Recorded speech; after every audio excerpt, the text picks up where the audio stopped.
महल में गरीबों के लिए भोजन तैयार कराया, लेकिन दुर्भाग्यवश खीर में एक सांप गिर गया। किसी को भी इसका पता नहीं चला और वो खीर गरीबों में परोस दी गई और इसे खाने से सभी गरीबों की मृत्यु हो गई। ये देखकर राजा के होश उड़ गए। उसे लगा कि उस पर गरीबों की हत्या का पाप लग गया। पश्चाताप में वो अपना महल और राज्य छोड़कर जंगलों की ओर निकल पड़ा। उसने सोचा कि शायद तपस्या से उसे इस पाप से मुक्ति मिल सके। चलते चलते वो एक गांव में पहुंचा। गांव के चौपाल में बैठकर उसने पूछा कि क्या इस गांव में कोई ऐसा परिवार है जो सादा जीवन और भक्ति में विश्वास रखता हो। गांव वालों ने बताया कि यहाँ एक भाई बहन रहते हैं जो बहुत ही सादगी और भक्ति से जीवन बिताते हैं। राजा उसी घर में ठहर गया। अगली सुबह राजा ने देखा कि वो लड़की ध्यान में बैठी हुई है।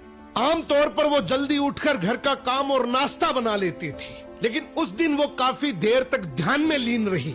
जब वो ध्यान से उठी तो उसके भाई ने कहा, बहन आज तुम देर से उठी हो, घर पर एक मुसाफिर ठहरा है, नाश्ता कराकर उसे जल्दी भेजना था।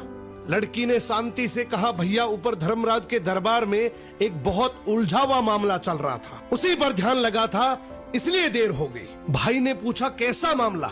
लड़की बोली, एक राजा ने गरीबों के लिए भोजन बनवाया था, लेकिन दुर्भाग्यवश खीर में सांप गिर गया और वही खीर खाने से सभी गरीबों की मृत्यु हो गई। अब धर्मराज ये तय नहीं कर पा रहे हैं कि इस पाप का दोष राजा को लगे या उस सांप को या फिर उस नौकर को जिसने बिना जांचे खीर परोस दी थी। राजा ने प्रार्थना की, क्या मैं एक रात और यहाँ रुक सकता हूँ? भाई बहन ने अनुमति दे दी। उधर गांव की चौपाल में दिन भर लोग बातें करते रहे कि पता है फला राज्य के राजा ने अपने राज्य के गरीबों को हटाने के लिए उन्हें जहरीला भोजन खिलाकर मरवा दिया। बिना सच जाने लोग निंदा करते रहे। अगली सुबह लड़की फिर ध्यान में बैठी। ध्यान पूरा होते ही वो अपने काम में लग गई। राजा ने उससे पूछा, बेटी अब बताओ गरीबों की मृत्यु का पाप आखिर किसे लगा? लड़की ने शांत स्वर में कहा, वो पाप उन लोगों को लगा जो चौपाल पर बैठकर बिना सच जाने निंदा कर रहे थे। राजा की आंखें भर आई, ये जानकर कि वो इसका दोषी नहीं है। जिंदगी में याद रखना, दूसरों के पाप गिनने वाला इंसान अक्सर अपने सर पर सबसे बड़ा पाप उठा लेता है।